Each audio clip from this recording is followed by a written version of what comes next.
What if I told you that one of the most secretive military units on Earth flew undetected into hostile airspace, triggered explosions in a capital city, and extracted a sitting president and his wife without the world knowing the full details? This wasn't a movie. This wasn't a rumor. This was Delta Force.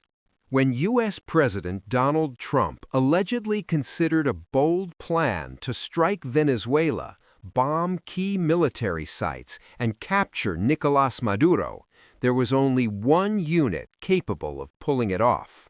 A unit so secretive, even its name is often avoided.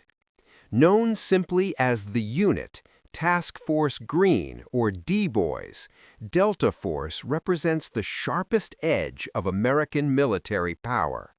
Tonight, we break down who they are, how they operate, and why they were chosen for one of the most controversial missions of modern history. Officially known as 1st Special Forces Operational Detachment, Delta, Delta Force was founded in 1977 and is based at Fort Bragg, North Carolina. It operates under U.S. Army Special Operations Command and answers directly to JSOC, the Joint Special Operations Command. The unit was created after the U.S. realized it needed a fast, agile force capable of responding instantly to terrorism anywhere in the world. Its founder, Colonel Charles Beckwith, was inspired by the British SAS, whom he served alongside during the Malayan emergency. Because of its secrecy, Delta Force has operated under multiple cover names, including Combat Applications Group, or CAG, and Army Compartmented Elements, or ACE.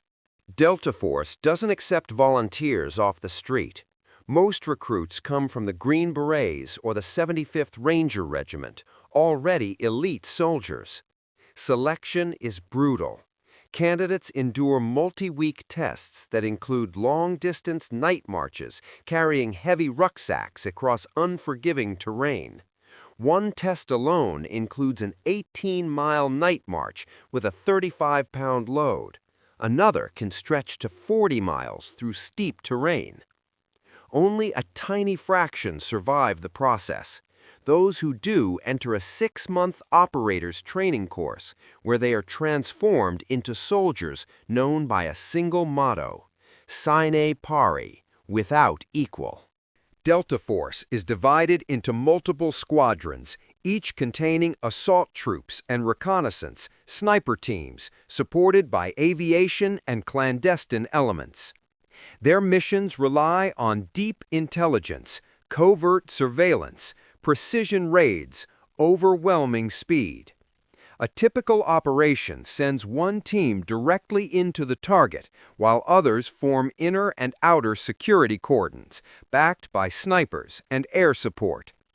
These are fast, violent, high-intensity raids, often completed before the enemy understands what's happening.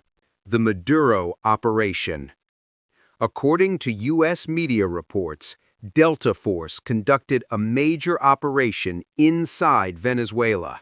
Explosions were heard in Caracas and other locations as U.S. forces reportedly struck key targets.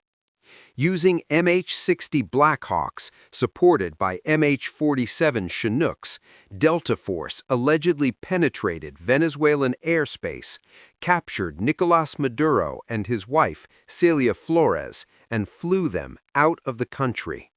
The full details remain classified, but the signature was unmistakable. Delta Force has been involved in some of the most famous operations in modern history. Capture of Saddam Hussein in 2003, raid that killed ISIS leader Abu Bakr al-Baghdadi in 2019, Operation Gothic Serpent in Somalia, immortalized in Black Hawk Down, removal of Manuel Noriega during the Panama invasion, intelligence support in the captures of Pablo Escobar and El Chapo. Most recently, Delta operators assisted in hostage rescue missions in Gaza. Even elite units fail. Delta Force's first major mission, Operation Eagle Claw, in 1980, aimed to rescue American hostages in Iran. It ended in disaster, killing 8 U.S. servicemen. In 2023, the White House accidentally exposed Delta operators by posting a photo of President Biden shaking hands with them, forcing an official apology after the image spread online. Secrecy, once broken, can be deadly. Delta Force operates in silence, strikes without warning, and disappears.